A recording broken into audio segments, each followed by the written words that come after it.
আমি সবাইকে বলবো সব সোশ্যাল নেটওয়ার্কের সবটা কিন্তু ঠিক নয়।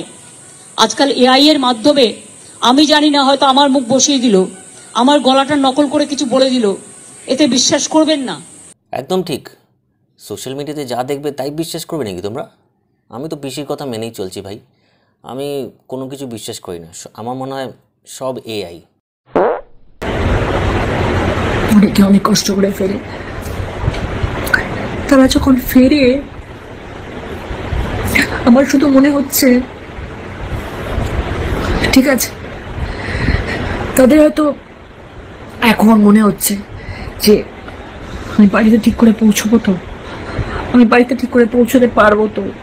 রচনা ব্যানার্জিকে এই ভিডিওটা দেখে সবাই ট্রোল করছে, সবাই উল্টোপাল্টা কথা বলছে খুব নাটক করছে। আরে ভাই, তোমরা কি করে জানলে এটা রিয়েল রচনা ব্যানার্জি? আমার তো মনে হয় এটা ফেক। আর এটা এআই, এটা অরিজিনাল নয়, একদমই নয়। বিশ্বাস করো আমার কথা, আমি তো পিসির কথা বিশ্বাস করে চলছি, তো আমার মনে হয় এটাই বিশ্বাস করে চলা উচিত যে এটা রচনা ব্যানার্জি রিয়েল নয়। কারণ রচনা এর থেকে বেশি ভালো অ্যাক্টিং করে।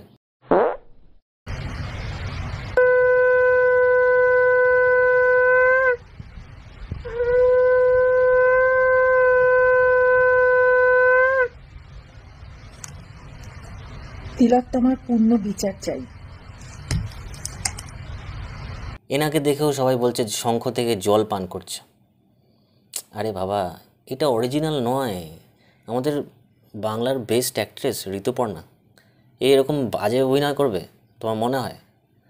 এটাও এআই, আর্টিফিশিয়াল ইন্টেলিজেন্স, সব এআই। কিছু বিশ্বাস করো না তোমরা। মেয়েটির মা আমার পাশে গিয়ে দাঁড়ায়, সেটা ভীষণ ভালো হবে।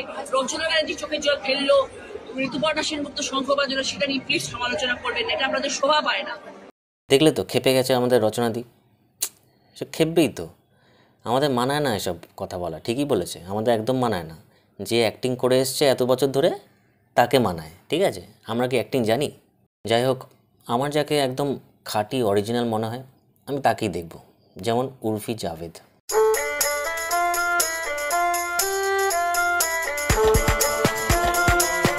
এর মতন অরিজিনাল জিনিস আর মার্কেটে হয়? হতেই পারে না। প্রথম থেকেই আমরা সবাই দেখে এসেছি যে কতটা খাঁটি। এ যেরকম সেরকমই থাকতে পছন্দ করে আর সেরকমই দেখাতে পছন্দ করে। তার মধ্যে কোনো ভনিতা নেই, কোনো প্রিটেন্ডিং ব্যাপার নেই, ঠিক আছে? তো প্রথম থেকেই আমরা জানি এটা এআই নয়, এ পুরো অরিজিনাল জিনিস। তাই জন্য আমি একেই দেখি শুধু।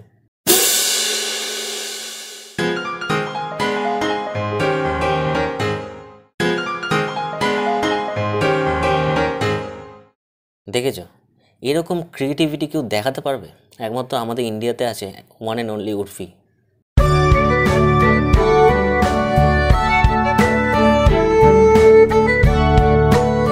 হ্যাঁ, লিস্টে এও আছে, একেও আমি খুব দেখি। একেও আমার মনে হয় ভীষণ অরিজিনাল জিনিস। হ্যাঁ, দুটো অ্যাসেট দেখে আমার মনে হয়েছিল এআই, অরিজিনাল নয়। কিন্তু পরে সব ভিডিও দেখলাম ওর, তারপর দেখলাম না, একদম পুরো খাঁটি মাল। এ হচ্ছে খ্যাতিশ্রী, এর একটা কন্টেন্ট ক্রিয়েটার। আর এর একটা ফটোতে এরকম একজন কমেন্ট করেছে যে এ নিজের রেপ করাতে চায় কিন্তু কেউ করছে না। ভাবো, এরকম টাইপের জন্তু জানোয়ার আমাদের সমাজের আমাদের মাঝখানেই ঘুরে বেড়াচ্ছে, ঠিক আছে? এদেরকে খুঁজে খুঁজে বার করতে হবে, আর পেছনে এমন খেলাতে হবে না যে সারা জীবন মনে থাকবে। তাছাড়া খ্যাতিশ্রী ভিডিও আমি দেখি, এর যথেষ্ট সুইট আছে, ঠিক আছে? শুধু একটু রিভিলিং ড্রেস পরে, এমন কিছুই না, অনেকেই পরে সেটা, ওটা কোনো ইস্যুই না। আর তাছাড়া ছোটোখাটো ড্রেস পরলে যে রেপ হবে তার কোনো মানে নেই। আমাদের ডক্টর ছিল, সে ছোটোখাটো ড্রেস পরেনি।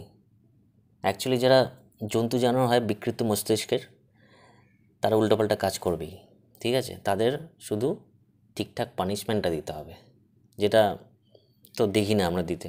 সেজন্য অনেক মানুষকে বলতে শুনছি যে এদের ভিডিও নাকি বন্ধ করা উচিত, এটা নাকি ছেলেদের মনে বা সমাজে অনেক বাজে এফেক্ট ফেলছে, যেটা একদমই ভুলভাল কথা, কোনো যুক্তি নেই। তাহলে তো আমাদের কনস্টিটিউশনও চেঞ্জ করতে হবে। ব্যক্তি স্বাধীনতা বলে একটা জিনিস আছে, ঠিক আছে? এইসবের জন্য কেউ বিগড়ায় না। যারা অ্যাবনর্মাল তারা অ্যাবনর্মালই থাকে। আমি বেশি করে দেখব, তোমরাও দেখো, কোনো ব্যাপার না। ন্যাশনাল ক্রাইম রেকর্ড ব্যুরোর ডেটা অনুযায়ী আমাদের দেখা যাচ্ছে 86 রেপ পার ডে আমাদের দেশে হয়, 86টা রেপ, মানে এতক্ষণে হয়তো 5-10টা হয়েই গেছে। ভাববার বিষয়। এতে বিশ্বাস করবেন না, আমি যখন বলবো সবাইকে বলবো